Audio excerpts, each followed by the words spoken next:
te pido que nos ayudes a cada uno de los que estamos Sí, presentes, Señor, que nos des gracias. sabiduría que proviene de arriba, Dios mío. Ayúdanos, Señor, a entender Sí, bien tu palabra, a trazar bien tu palabra en estos últimos tiempos, Dios mío, amén. de predicar como es tal cual la palabra tuya, Padre. Te Gracias, Dios. agradecemos por este gran Aleluya. privilegio, Dios mío, que tú nos concedes, Dios mío, de poder estar aquí, Padre, porque para mí es un gran privilegio, Dios mío, de Sí, poder aprender tu palabra con tu siervo, Señor, con la sabiduría que tú le has dado, amén. Padre Santo. Gracias, Padre, te damos, Sí, Señor, y Señor. encomendamos, Señor, este estudio en tu mano, Dios mío, en el nombre de tu Hijo amado Jesucristo de Nazaret. Amén y amén. Amén. Amén. Bien, saludo a todos en el amor del Señor, deseando que Dios les bendiga y quiero expresar mi gratitud por tomarse este tiempo para conectarse y así escuchar la palabra del Señor. Muchas gracias por tomarse este tiempo. Que Dios les bendiga a usted como su ministerio, su trabajo en la obra del Señor y aún a su propia familia. Muchas gracias. Que Dios le colme de ricas y gloriosas bendiciones. Continuamos con nuestro tema que estamos hablando y vamos a continuar y vamos a ir observando, vamos a continuar observando. Tomamos el yelmo de la salvación, estar firme con esta importante armamento defensivo, pero también a su vez es la fe. Hemos comenzado la semana pasada sobre esta vestidura y queremos seguir con esta vestidura. Entonces dice que por medio de la fe, en las pruebas crecemos. Yo quiero, antes de entrar en este versículo, creo que también las pruebas, no creo, es afirmativo que las cosas que nos pasan a nosotros nos ayudan para bien, la Biblia lo dice, pero ese texto que mayormente nosotros solemos conocer de Romanos 8:28, y dice, y todas las cosas que nos acontecen, nos ocurren en la vida, nos ayudan para bien, nos ayudan para bien. Les voy a pedir permiso un momento porque, ok, voy a dejar así un poquitito porque están entrando y no puedo verlo. Nos ayudan para bien, todas las cosas nos ayudan para bien. Pero ahí hay un detalle en ese texto. En ese texto dice, a los que aman a Dios. Hay una cláusula, hay una cláusula. Aquellos que realmente aman al Señor, todas las cosas les ayudan a bien. Pero lo que yo quiero colocar bajo ese texto, porque todas las cosas que nos acontecen no son muy agradables, no son muy dignas muchas veces de glorificar, pero tenemos que glorificar, porque todo nos va a ayudar para bien. Y algo voy a ir viendo en esta noche. Prácticamente vamos a centrar el estudio en este tema, que nos ayuda para bien. Hoy no lo podemos entender, no lo podemos comprender. Usted mira un Job. ¿Quién podría decir que todo lo que le pasó le iba a ayudar para bien? Todo lo que él pasó, todo lo que él sufrió, pero le ayudó para bien. Porque al fin y al cabo, él tuvo que orar por aquellos pseudos amigos para que Dios bendijera a sus amigos. Dios le dio hijas mucho más hermosas que las que tenía. Dios le duplicó la riqueza. Todo ayudó para bien. Pero hay que pasar ese proceso. Hay un proceso. Hay un proceso. Cada uno de nosotros estamos en una etapa de ese proceso. Estamos. No sé en qué etapa usted está. Está en el inicio, en el medio o al final. Pero que tenemos que pasar, no tenga ninguna duda que vamos a tener que pasar si usted quiere ser bendecido. Pero otro detalle, lo que más quiero remarcar, es que muchas cosas que le acontece a aquel que no cree, aquel que es un incrédulo, aquel que hasta muchas veces se burla de Dios, también las cosas que le acontece es para el bien. ¿Para el bien de qué? Para que él se termine convirtiendo a Dios, para que él busque a Dios. Y si no, mire su testimonio, mire a su alrededor o mire la gente que va a su iglesia. La gran mayoría de las personas que se congregan en la iglesia han llegado por alguna situación, excepto que hayan nacido en un hogar cristiano.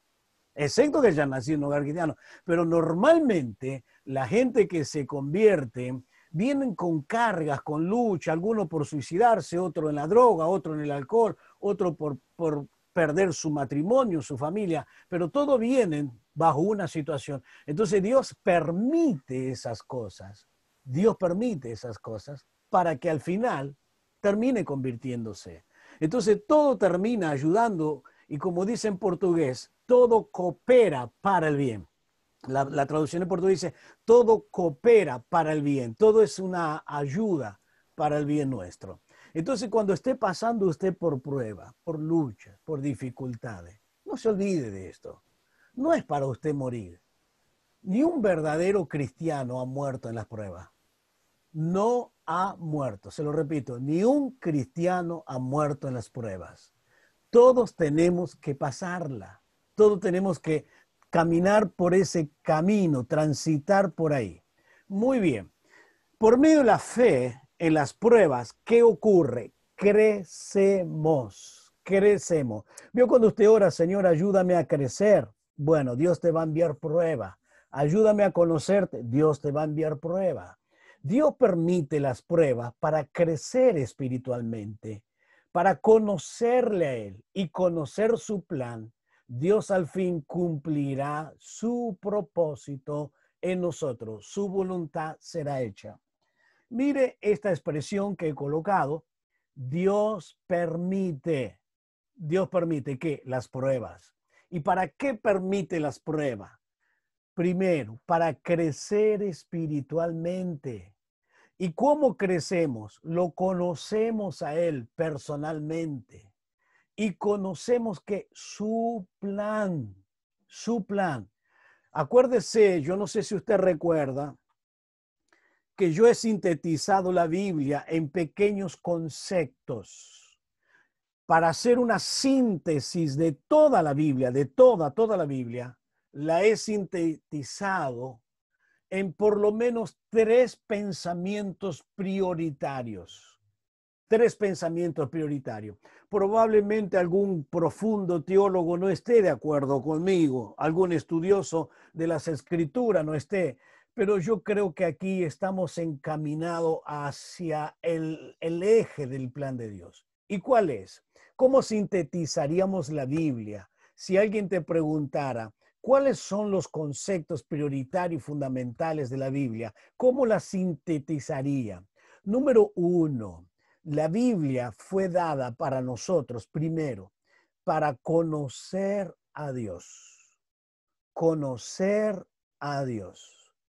Entonces, Dios, en el proceso muy largo, muy extenso de muchos años, Dios se revela. Dios se revela. Y entonces usted mire progresivamente, mire la Biblia, mire Génesis, Éxodo, Levítico, Deuteronomio, Josué y así. Progresivamente Dios se va revelando. Progresivamente. Entonces, ¿cuál es la prioridad? La primera cosa es conocer a Dios. Conocerle a Dios. Y usted va a ver que en el Antiguo Testamento Dios se revela en toda su inmensidad. A través de su nombre Dios se va revelando cuál es su carácter, cuál es su posición, todo. Dios es amor, Dios es santo, Dios es proveedor, Dios es sana, etc. Entonces Dios se revela. Bien. Pero la segunda cosa, el segundo concepto de Dios, o sea, lo que Dios quiere darnos a nosotros. Segundo, Dios quiere revelarnos su plan prioritario, su plan prioritario. ¿Y cuál es el plan prioritario de Dios? Es la salvación de nuestras almas, es salvarnos. Y entonces usted empieza a mirar de nuevo Génesis Y empieza a mirar Génesis 3:15, Dios revela al Salvador. Y mira varias veces esa misma promesa de que el Salvador vendría. Se la da a Abraham, se la da a Isaac, se la da a Jacob, se la da a José, se lo da a Moisés y así sucesivamente. Y todo lo que Moisés hace en el tabernáculo, cada detalle es Cristo, Cristo, Cristo, Cristo. Entonces, ¿qué va hablando? Del plan salvador de Dios, el plan salvador de Dios. Y vez tras vez, no solo en el tabernáculo, en las 6 ciudades de refugio. Cada ciudad tiene algo que hablarnos de Cristo. Cada ciudad donde el pecador se refugiaba habla de Cristo. Y la peregrinación por el desierto, la serpiente, la roca, el agua, todo es Cristo, todo es Cristo. Entonces, ¿qué va revelando? Me va revelando el gran plan de Dios. Entonces, ¿cuál es la prioridad de la Biblia? Número 1, revelarme a Dios. ¿Quién es Dios? Y esto realmente sería muy apasionante, como sería bueno un día poder estudiar quién es Dios. Entonces, ¿qué plan prioritario Dios tiene? Salvarme. Y ahora viene la tercera revelación y el plan secundario. El plan secundario. ¿Y cuál es el plan secundario? El plan secundario es que Dios tiene un propósito conmigo y Dios quiere cumplir su voluntad en mi propia vida. Entonces yo sintetizaría en estas 3 conceptos y los 3 van entrelazados. Número 1, conocer a Dios. Número 2, conocer el plan prioritario, la salvación. Y número 3, el plan secundario. Dios tiene un plan con cada uno de nosotros. Bien, entonces, ¿cómo unimos todo esto? ¿Por qué yo no puedo entrar en el plan secundario primero? Porque si yo no conozco quién es Dios, yo no puedo entrar en el plan secundario. ¿Por qué? Porque yo no conozco quién me envía, yo no conozco quién me respalda, quién me da la autoridad. Entonces yo tengo que conocer a Dios. Y cuando conozco a Dios, esto queda una claridad quién es Dios. Entonces me queda simplemente entregarme y confiar y vivir para Él. Entonces yo lo conozco a Dios y cuando conozco a Dios conozco el plan prioritario. Entonces me entrego a Cristo, me consagro a Cristo, le sirvo como plan secundario. Entonces sintetizaríamos la Biblia en estos 3 claros pensamientos. Por eso es importante que cuando pasamos por las pruebas, cuando pasamos por los momentos difíciles, si usted conoce el plan de Dios, si usted conoce a Dios, conoce el plan prioritario, usted no le queda otra cosa que confiar y depender absolutamente de Dios. Ya voy a hablar sobre esto. Volvemos al texto de Job capítulo 23, versículo 13 y 14. Disculpe un momento que vuelvo a mirar. Bien, estoy dándole la entrada a las personas que van entrando. 23, 13 y 14 dice, pero si Él determina una cosa, Dios determina una cosa, ¿quién lo hará cambiar? ¿Quién va a hacerlo cambiar de ese plan que Dios tiene? Su alma deseó e hizo. Él deseó y lo hizo. Versículo 14. Él pues acabará lo que ha determinado en mí. Él va a terminar lo que Dios ha hecho en mí o ha determinado en mí. Bien, acá nos encontramos en un problema teológico, si queremos entrar a fondo en la Biblia.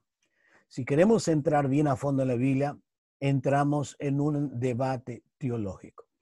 ¿Y cuál es el debate teológico? La voluntad humana y la voluntad de Dios, el libre albedrío humano y la determinación de Dios.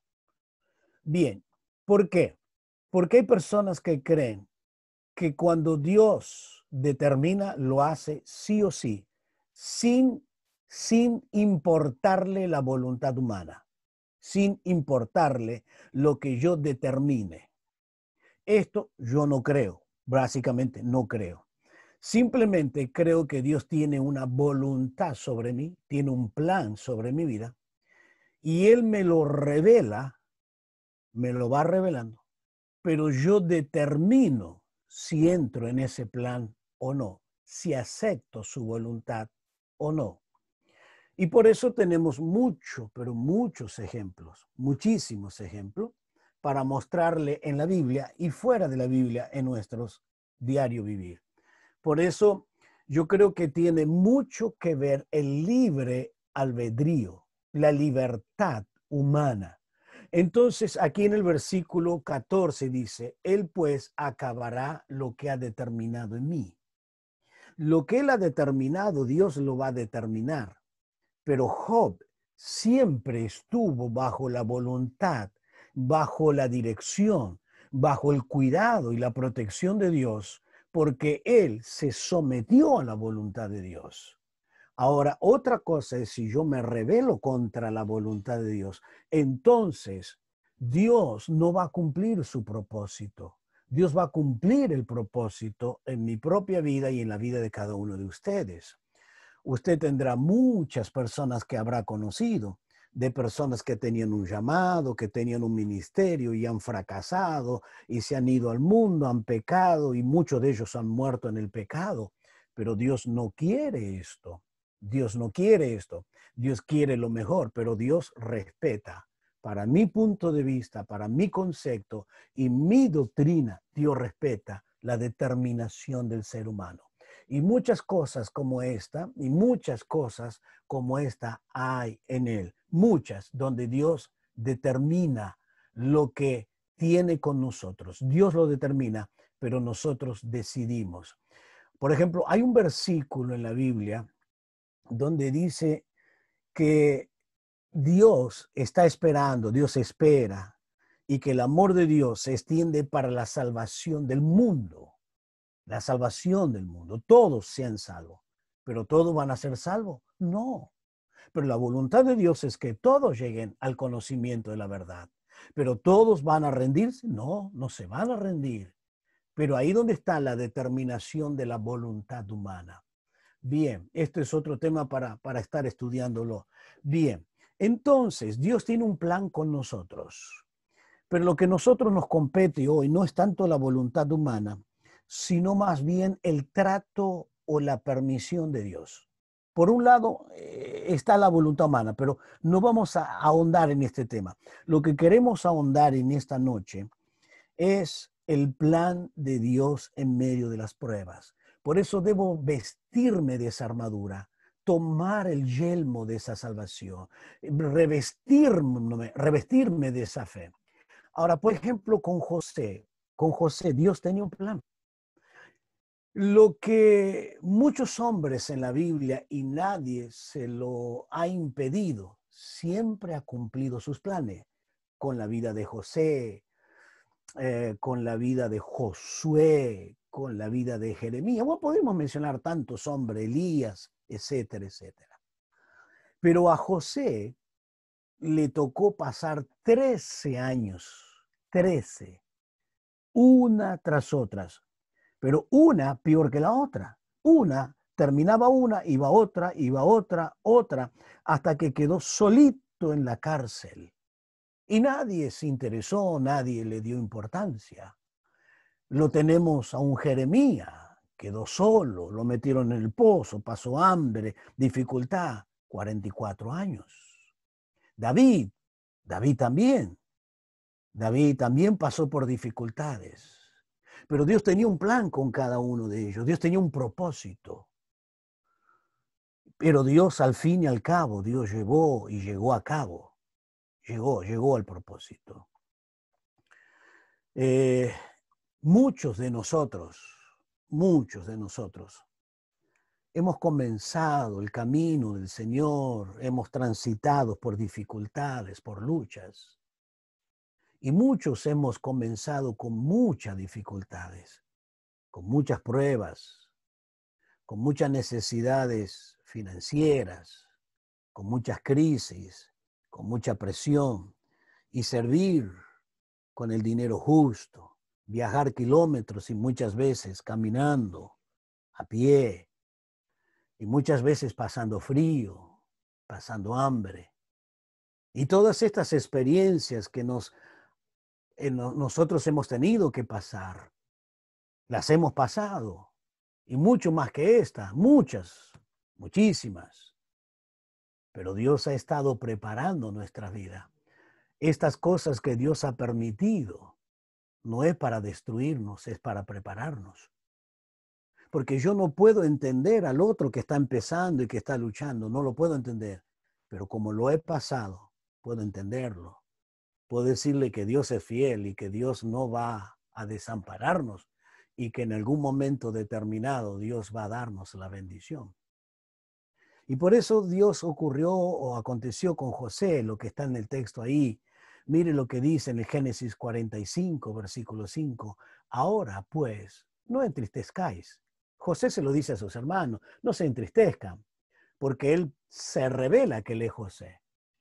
Ni os penséis de haberme vendido acá. No le pese a ustedes que me vendieron.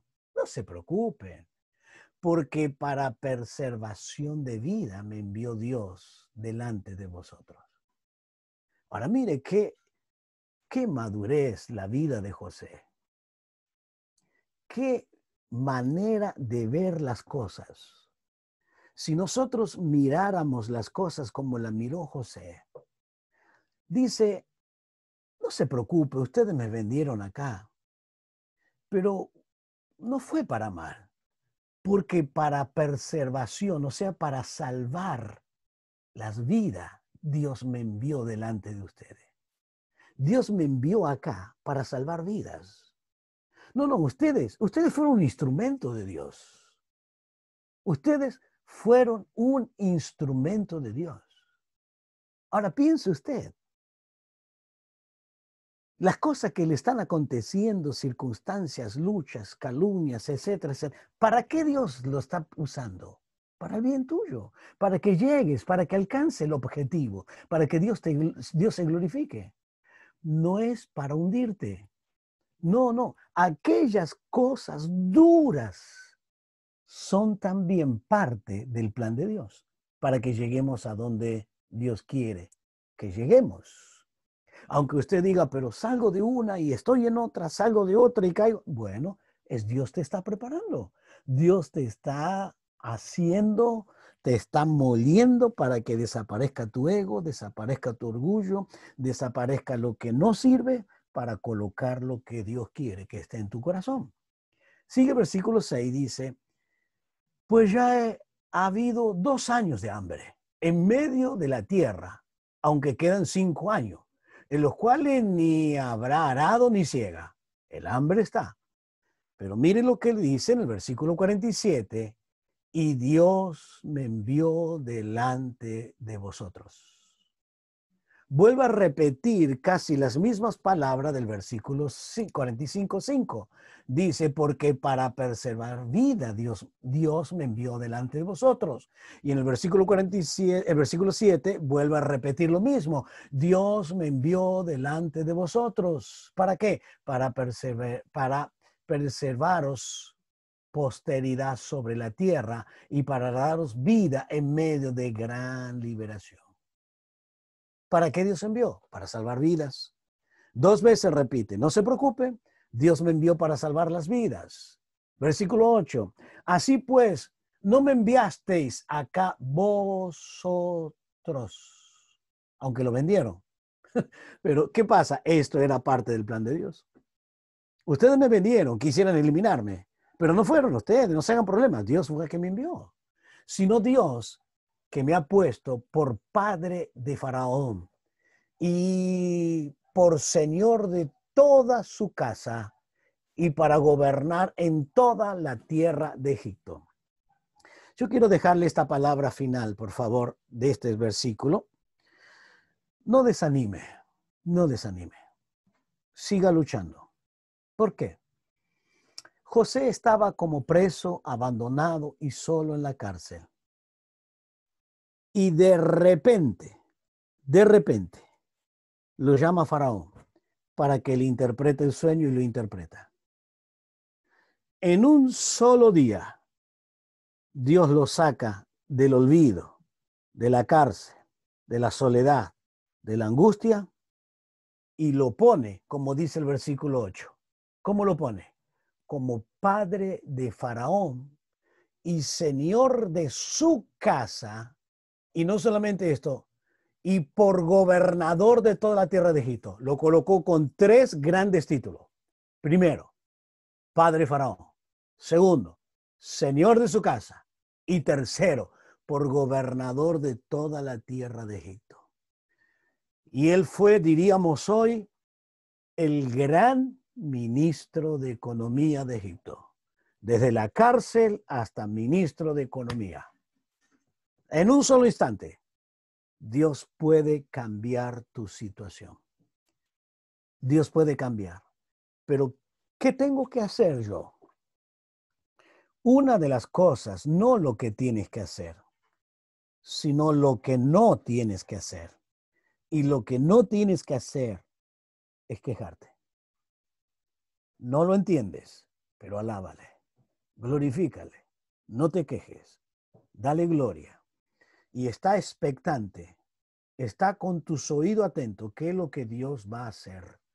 ¿Qué plan Dios tiene conmigo para que yo pase por todo esto? Alguna cosa, con toda seguridad, Dios tiene con tu vida, sin ninguna duda. Mire lo que aconteció con el apóstol Pablo. Mire lo que ocurre con el apóstol Pablo. Estoy mostrando el ejemplo. Dios tiene propósito y uno de los propósitos es que crezca espiritualmente, y cuando tú creces espiritualmente, Dios te usa. Dios te usa. Pero si te quedas, te lamentas, te quejas, entras y sales en el camino del Señor, Dios no puede darte un ministerio. Mire, de la misma manera lo fue Pablo. Dios le llevó a Roma con un propósito, con un propósito. Con seguridad Pablo no lo comprendía. Él iba a Roma con un propósito, Pablo, pero Dios lo llevaba con otro propósito.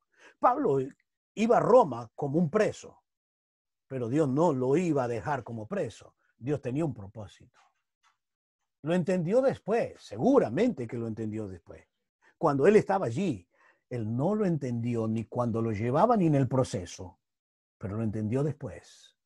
No, y lo entendió cuando le escribe su carta a los Filipenses en el capítulo 1, versículo 12. Por eso vuelvo a insistirte, ninguno de nosotros, nadie entiende por qué pasa. Lo entiende después. Lo entiende cuando ve el resultado, cuando ve la acción de Dios. Mire lo que dice Filipenses 1, 12, 13 y 14. Dice lo siguiente. Quiero que sepáis, él escribe a los Filipenses, y quiero que ustedes sepan, hermanos, que las cosas que me han sucedido, ¿qué cosas les sucedieron? ¿Qué cosa? Las calumnias, las injurias. Y por eso tuve que apelar al César, tuve que apelar. Entonces, como apelé al César, me llevan a Roma. Y no me llevan como un predicador, me llevan como un preso. Como preso lo llevan. Y todas las cosas que me acontecieron, y todo el naufragio, toda esa trayectoria hasta llegar a Roma, que casi perdieron la vida, el frío, el hambre, de todo, le pica una serpiente y sacude su mano, todo eso. Es terrible lo que él pasó en esa trayectoria hacia Roma. ¿Y qué dice Pablo? Han redundado, todo redundó, todo fue más bien para el progreso del Evangelio. Pare ahí. Y usted dirá, ¿y todo lo que yo estoy pasando es para el bien del Evangelio?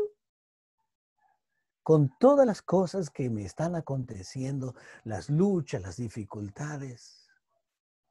Oiga, Pablo la tenía muy en clara. Y todo redundó para el bien del Evangelio. Porque él estaba en una comunión muy clara, muy perfecta con Dios. Y él podía entenderlo. Y sabía que todo redundó, todo se cambió.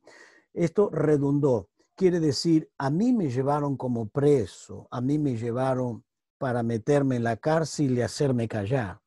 Pero al fin y al cabo esto redundó para bien del Evangelio. Mire si redundó para bien.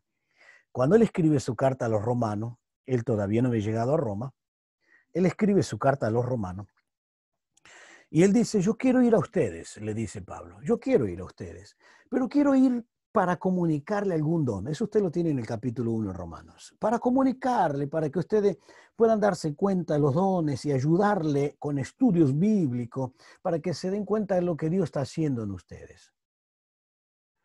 Ajá. Dios dice, ¿querés ir a Roma? Bien, yo te voy a llevar a Roma. ¿Quería comunicar algún don? No, pero yo no te voy a llevar como apóstol. Yo te voy a llevar como preso. No vas a ir como un apóstol, vas a ir como un preso. Entonces Dios lo lleva como preso, no como apóstol. Y Dios tiene otro plan, no para que le comunique algún don a la iglesia de Roma, sino para que gane a todos ellos. Y eso está ahí. Vamos a verlo en el versículo 13. De manera que mis prisiones, porque fueron 2 prisiones, 2 veces estuvo preso en Roma, se han hecho patentes en Cristo Jesús. ¿En dónde? En el pretorio. Y usted sabe que el pretorio en el tiempo de Pablo había 9.000 soldados. En el pretorio había 9.000 soldados. ¿Y dónde se hizo patente? ¿Dónde se hizo visible su cárcel? En el pretorio. ¿Qué quiere decir esto? Todo el pretorio, los 9.000 soldados escucharon el evangelio. Si él hubiese sido como apóstol, se hubiese dedicado a la iglesia a Roma. Y nunca a los soldados. Pero Dios dijo, no vas a ir a la iglesia. Tú vas a ir a evangelizar al pretorio. A los 9.000 soldados vas a ir a evangelizar. Y él fue al pretorio y evangelizó a todos en el pretorio y a todos los demás. O sea, a toda la casta política. Todo Roma. Todo Roma. ¿Sabe lo que me dice esto? Esto es mirar la Biblia panorámicamente. ¿Qué es mirar la Biblia panorámicamente? Desde el aspecto geográfico. La iglesia nace en Jerusalén y allí está alrededor de Jerusalén todo el mover de Dios. Pero Dios quería que todas las naciones se conviertan y que todas las naciones escuchen el evangelio. Y entonces Dios manda la persecución y salen para todos los lados. Y Pablo sale de Antioquía, va, da vuelta, pero luego Dios lo lleva hasta el extremo, al otro lado. ¿A dónde? Roma. Entonces, de Jerusalén a Roma, la extensión del evangelio, la extensión gloriosa del evangelio, a tal punto que Pablo dijo, yo no tengo lugar donde predicar, lo dice en Romanos capítulo 15, ya todo lo he llenado del evangelio. Entonces, de Jerusalén a Roma, Dios lo usa, Dios lo usa. Entonces, hermano, en vez de lamentarnos de lo que estamos pasando, doble su rodilla y dele gracias, dele gloria. Está enfermo, gracias. Gracias, Padre. Algo tienes conmigo. Si no me sana, igual te voy a servir. Si me sana, te voy a dar la gloria. Y en estos días nos llegó un testimonio muy, muy interesante de una persona en la tribu Cayapó. Tenía COVID-19, pero Dios lo sanó. Dios lo sanó, uno de la tribu. ¿Sabe? Dios lo sana y en gratitud se convierte a Dios. ¿Y saben cómo lo van a recibir los hermanos? La tribu lo va a recibir con mucha alegría, con una gran alegría, que van a preparar una fiesta. Dios le volvió a dar la vida y nos mandaron fotos de cómo están preparando, cómo están trayendo cada uno una cosa. Otros salieron a pescar y otros a cazar para el domingo próximo recibirlo y bautizarse. La gran alegría es esto lo que yo le decía, toda ayuda para bien. ¿Para qué? Una de estas cosas para bien es para convertirse, es para que entregue a Cristo, entregue su vida a Cristo. Y esto es lo bueno, la gran alegría, toda la tribu alabando el nombre del Señor, glorificando un alma más para el reino de Dios. Oh, si pudiéramos nosotros tener esa mentalidad, un alma, y hacemos una gran fiesta, una gran alegría. Ya lo están preparando todo para este gran día. Qué glorioso, qué bueno, qué bueno. Entonces Pablo dice, no, yo no puedo quejarme, tengo que agradecer porque escuchó la voz todo el pretorio. Y mira lo que dice el versículo 14, y la mayoría de los hermanos, ¿qué hermanos? Los hermanos de Roma. ¿Qué pasó? Cobraron ánimo, cobraron ánimo. Y en el Señor, y mis prisiones, con mis prisiones, se atreven mucho más a hablar la palabra sin temor. Agarraron fuerza, ánimo. Entonces predicaron con mucho más ánimo. Qué privilegio, qué tremendo privilegio Dios nos da. Pero ¿por dónde tenemos que pasar? Por el valle, por las pruebas, por las lágrimas, por el dolor, por todo esto. Pero te puedo asegurar que el dolor te hace bien espiritualmente. Tal vez emocionalmente, mentalmente, te pareciera que es la ruina y el fracaso, pero para el espíritu hace muy, pero muy bien. Bien, el otro aspecto, lo tengo bien en claro, o lo tendría que tener bien en claro, por lo menos tendría que tenerlo bien en claro. En Romanos 8:37, ante todas estas cosas, ¿qué todas? Todas las pruebas, todas las dificultades, todo lo que pasé. Usted tome su Biblia y lea Romanos 8, del 35 al 37. Mire todas las cosas. ¿Cuáles son esas cosas? Ante todas estas cosas somos más que vencedores por medio de aquel que nos amó. Ya le expliqué lo que significa más es hiper, quiere decir un gran triunfador. Y aquel que nos ama no te va a abandonar en las pruebas, no te va a abandonar.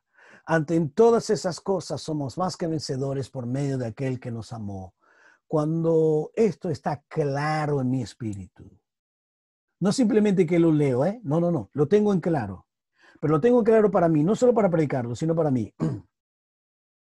Cuando me toca pasar a mí y tenga que pasar peligro, espada, hambre, desnudez, todo lo que están mencionando ahí en esos versículos. Cuando tenga que pasar esas necesidades y mi economía baje y mi enfermedad decaiga y mi situación esté adversa y tenga más enemigos que amigos, entonces, cuando todo esto ocurra, cuando todo esto venga, mi espíritu se fortalezca en el Señor y me torne un cristiano invencible en el Señor.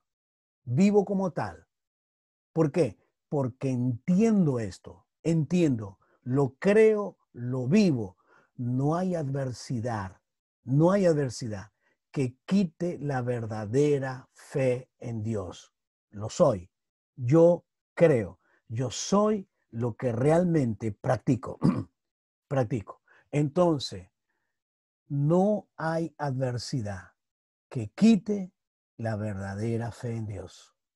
Sí, esto yo debo ser. No va a quitarme la fe. Sigo confiando. Y el texto que hemos mencionado días atrás, cuando estaban los 3 jóvenes ante el horno, y dice, no vamos a adorar la imagen. Dios puede librarnos, pero si no nos libra, igual no vamos a dejar de servir a Dios. Dios tal vez no te libre. Dios no te libre, pero Dios haga una obra en tu vida a través de esas luchas en tu espíritu. Y no crea que por ser fiel van a venirte cosas buenas o Dios va a sanarte o va a liberarte. No. Pablo estuvo enfermo. Y fue toda su vida un hombre enfermo. Y hablar de la enfermedad de Pablo es tremendo. Yo estuve investigando, es tremendo lo que él pasó. Es algo mucho más grave, probablemente mucho más grave que la enfermedad de la vista. Soy un vencedor en la base de la obra de Cristo. Soy un vencedor en la base de la obra de Cristo. Si yo me aferro a Cristo, a la obra de Cristo, soy un vencedor.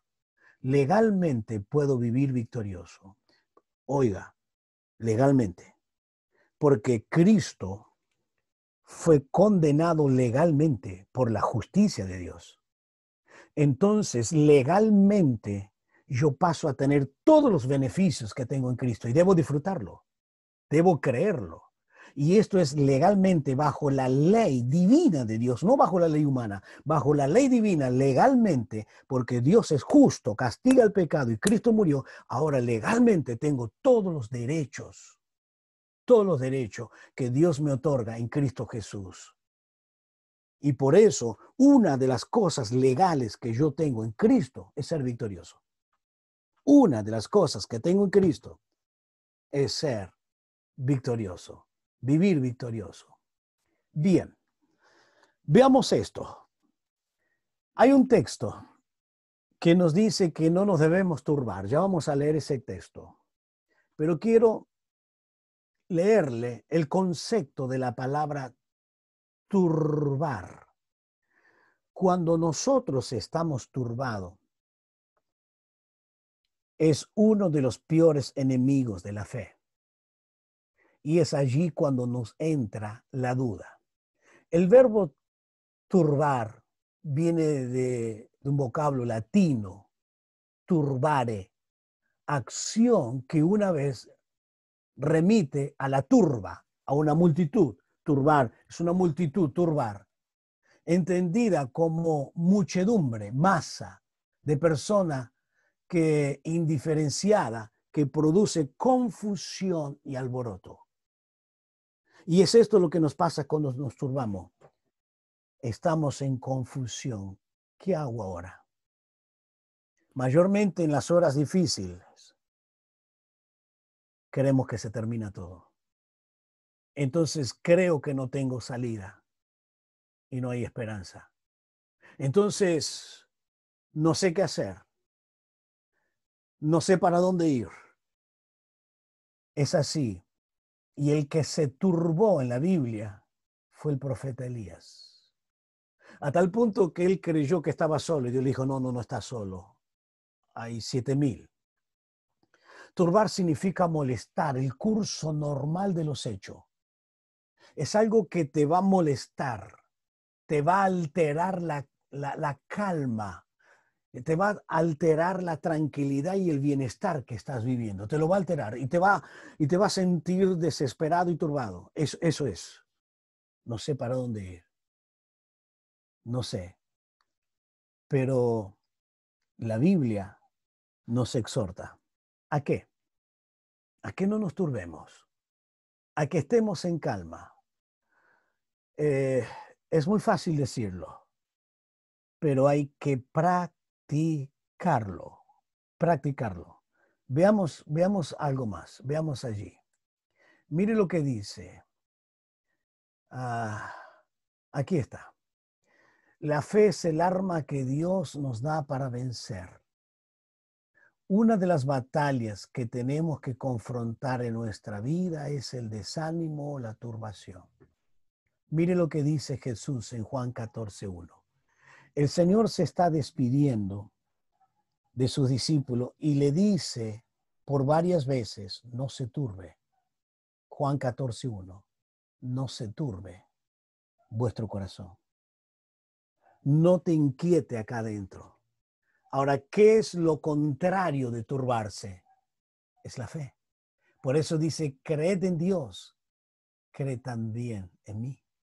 Entonces vemos las dos batallas, las dos oposiciones, el turbarse y el creer, el turbarse y el creer.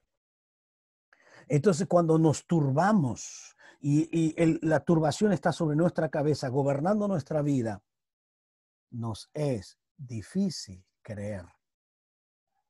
Nos es difícil creer. Y allí nos cuesta avanzar, nos cuesta seguir adelante, pero yo debo tener la calma de colocar mi situación en las manos de Dios y Dios va a darme victoria. Ahora, qué interesante, hay otra cosa muy interesante que es la otra cosa, prácticamente lo opuesto también a la turbación. Juan 14:27. La paz os dejo, mi paz os doy. Yo no la doy como el mundo la da. ¿Y qué le dice? No se turbe vuestro corazón ni tenga miedo. Cuando estamos turbados, muy normalmente tenemos miedo. Ahora noten que en estos dos versículos, la Biblia nos exhorta a que no perdamos dos cosas muy clave en la vida cristiana. Casi prácticamente el fundamento de nuestra experiencia con Cristo. Cuando nosotros nos convertimos es porque creemos y tenemos paz. Pero cuando nos turbamos, perdemos la fe y perdemos la paz. Y el Señor le dice, en la última noche a los discípulos, esta es la conversación con los discípulos, Él se estaba despidiendo, estaba por morir, y Él le dice, no se turbe, confíen, créanme. Y luego dice, mi paz os dejo, mi paz os doy. La paz no tiene que ser alterada por la turbación. Dos cosas muy importantes, la fe y la paz. La fe y la paz. No pierdan esto, hermano. No pierda. Por eso debo vestirme con ese yelmo de la salvación, con aquello que va a proteger y va a proteger mi vida, va a proteger mi mañana y mi futuro. Preciso vestirme de esto.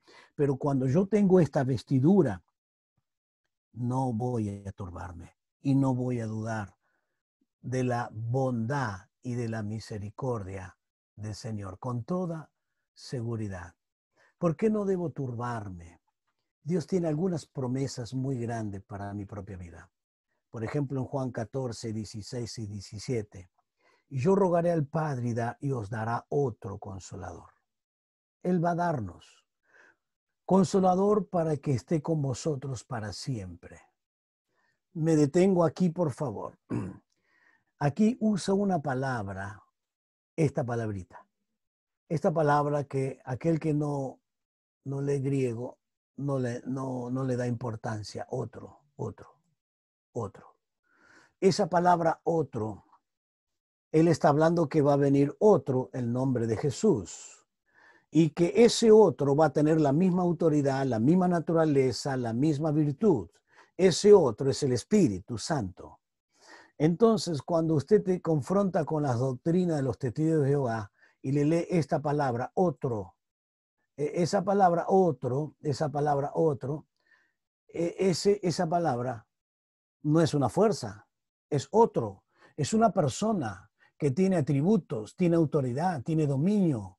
Ese es otro, es el otro el que viene. Y el otro que viene no es mayor ni es menor, es igual. Por eso esa palabra otro es igual. ¿Y cómo lo llama? Consolador. Y esa palabra consolador aparece 5 veces en todo el Nuevo Testamento y 4 veces la usa Jesús en la última noche para hablar con su discípulo, y que es la palabra parakletos. Para, kaleo.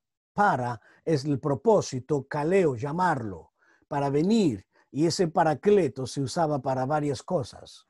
Para varias cosas se usaba el paracletos. Pero lo detalle no es la etimología de la palabra, sino la razón de la determinación de venir. ¿Para qué viene el Espíritu Santo? ¿Para qué está el Espíritu? ¿Para qué está? ¿Qué tengo que determinar? Mire esta palabra. Para que esté con vosotros. ¿Cuánto tiempo? Para siempre. ¿No tienes consuelo? Pero si el Consolador está contigo para siempre. ¿No sabes para dónde ir? Sí, hay veces que nos pasa. Pero ¿a quién tenemos que acudir?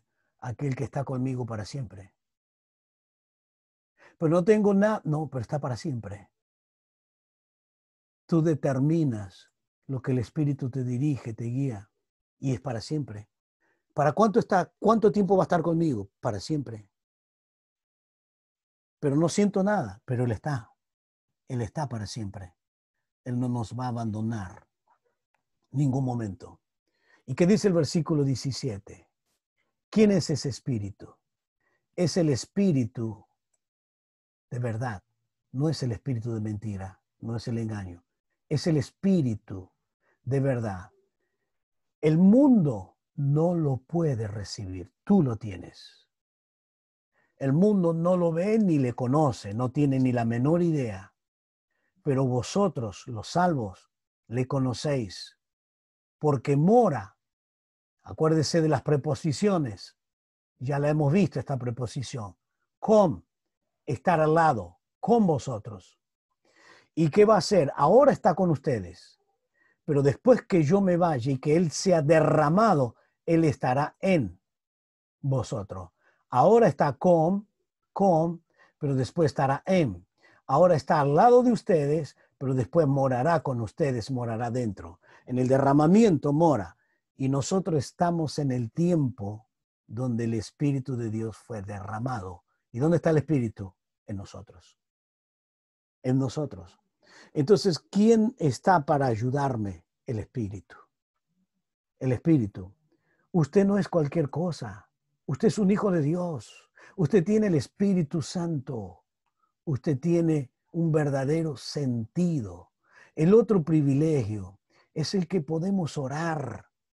¿Y qué dice Jesús? Y todo lo que pidieres al Padre en mi nombre lo haré, para que el Padre sea glorificado en el Hijo. Y si algo pidiere en mi nombre, yo lo haré.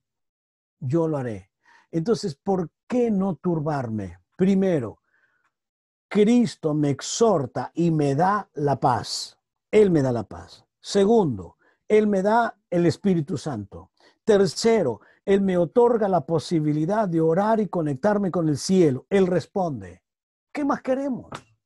Lo tenemos todo a nuestro favor. Está todo con nosotros. ¿Y qué más? ¿Cuál es la otra cosa? La otra cosa, el amor de Dios. El que tiene mis mandamientos, el que tiene, lo guarda. Este es el que me ama, y el que me ama será amado por mi Padre, y yo le amaré y me manifestaré. No importa la situación, se va a manifestar. ¿Cómo podemos turbarnos? Pero vuelvo a insistir, hermano. La turbación muchas veces es la falta de fe en nuestra vida. La turbación muchas veces es la falta de fe en nuestras vidas. Es necesario de accionar en fe. No vemos el obrar de Dios, no lo vemos. Pero no tenga duda de que Dios está trabajando. Y cuando Dios termine de trabajar en nosotros, vamos a ver la victoria. Pero Él nos sostiene. Y podremos triunfar de lo que estamos pasando. Sin ninguna duda, Dios va a darnos esa victoria. Vamos a orar. Vamos a poner tu situación, tu lucha, tu enfermedad, tu crisis, lo que estés pasando, lo que estés en este momento atravesando en tu vida. Vamos a colocarlo delante del Señor. Pero sobre todas las cosas, yo no sé si Él te va a librar o no. No tengo esa seguridad porque yo no sé lo que Él va a hacer. Pero una cosa sí, vamos a pedirle que Dios te dé la fe y que puedas soportar hasta el día que Dios obre y Dios haga su obra. Y Dios te dé la gracia de ver la victoria. Pero también en este proceso no pierdas la paz. Y la paz del Señor que va a guardar tu corazón, esa paz que el cielo puede darte.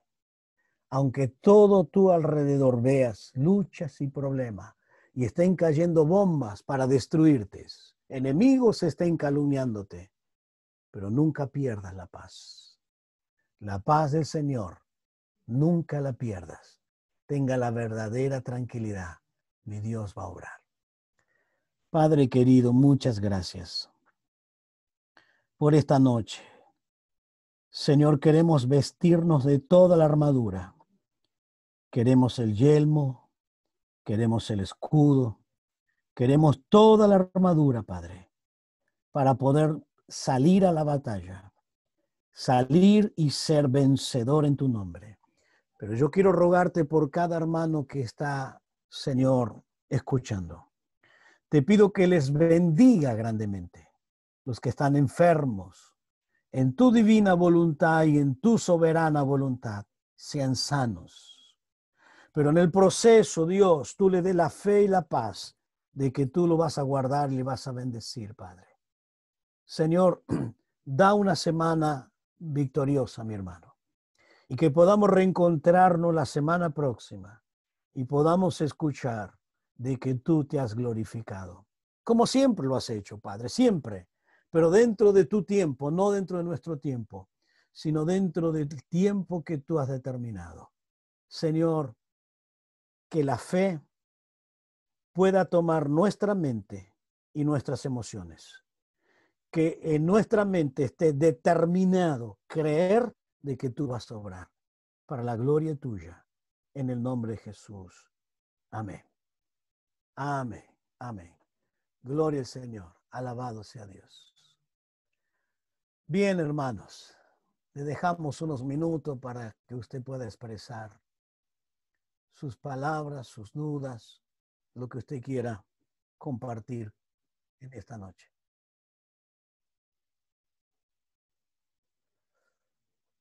Pueden abrir su micrófono y decir lo que tienen en su corazón. Realmente, Rodolfo, Pastor Rodolfo, una bendición para todos nosotros los que estábamos escuchando. Y realmente en este tiempo, acá en Oberá están ya abriéndose los templos. Es una bendición.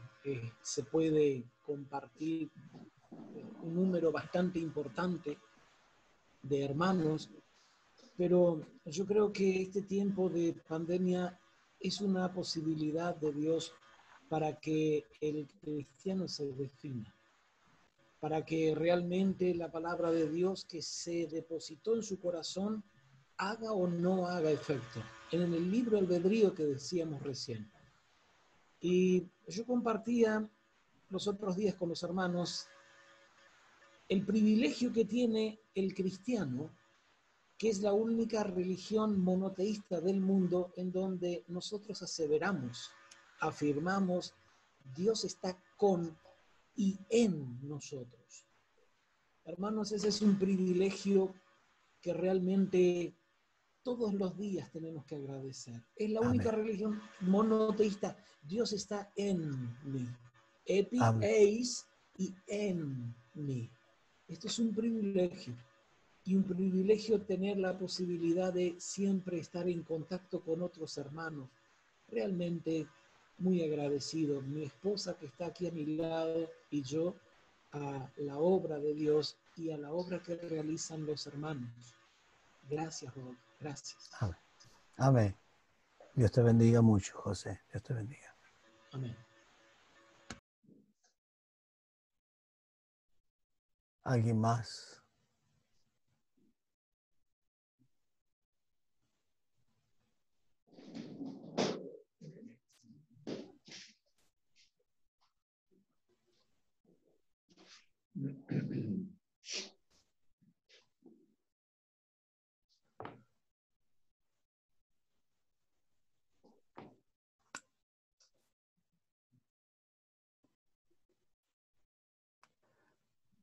Bueno, si no hay nadie más.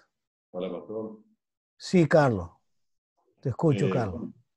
Sí, yo también quería ser agradecido al Señor una vez más por este privilegio de poder seguir siendo instruido con profundidad en su palabra. Gracias por su vida, por la dedicación, por el tiempo y porque realmente enriquece mi vida. Y yo creo que todos aquellos que estamos escuchando y siguiendo este programa, que realmente ojalá muchos, miles se pudieran añadir a este programa porque es de gran bendición, es un enriquecimiento espiritual para que mucha gente a través de nuestras vidas, por lo que podemos recibir, podamos transmitir. Hay tanta necesidad en el mundo y con esa disposición de un corazón profundo, de pasión por las almas, poder llegar a los rincones, allá donde nadie quiere llegar, con este mensaje precioso de la esperanza, de la fe y una de las cosas que tenemos que pasar y por causa del amor a Cristo, bueno, que estamos siendo capacitados por el Señor también de enseñanza. Otra de las cosas que quería decir también para el conocimiento de algunos que quizás no han escuchado, yo escuché hoy el noticiero algo fidedigno, que es un programa de televisión donde dijeron que en Oxford ya se está decretada la vacuna para el virus y que es real. Uno de los médicos que está en ese programa certificó que esto es así. Bueno, que mi preocupación era porque uno tiene la posibilidad de viajar a otros países y eso iba a ser un impedimento, porque se van a exigir un montón de cosas como para poder ingresar, y mediante esta vacuna, yo creo que Dios ha permitido eso para que podamos ser vacunados. Posiblemente ya para diciembre va a estar en Argentina y luego se irá, digamos, dando para distintos países del mundo. Y bueno, seremos librados supuestamente de ese virus y tendremos el camino para ir donde Dios quiere que vayamos. Esto es lo que quería decir, y Dios bendiga ricamente su vida, a todos los que están siguiendo este programa de gran bendición. Amén.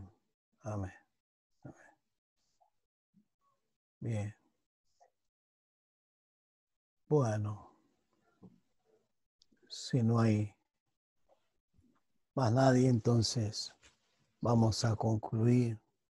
Le agradecemos a todos los pastores, a Omar, a Pintos, a Leguizamón, lo veía por ahí, a todos, al hermano Romagnó, a todos los pastores que se conectaron hoy. Dios les bendiga, Dios les dé gracia, y a todos los hermanos también Dios le alcance su bendición. Hermano Omar nos despide en oración. Nos despide en oración. Muy bien. Señor amado, te damos gracias una vez más. Gracias por tu gran amor, tu fidelidad. Gracias por esta noche, por tu palabra recibida, porque es ella la que nos instruye, nos capacita, nos corrige. Hemos sido equipados en esta noche a través de tu siervo, Señor, que debemos mantenernos firmes en esa fe sin fluctuar, sin desviarnos, aún a pesar de las adversidades.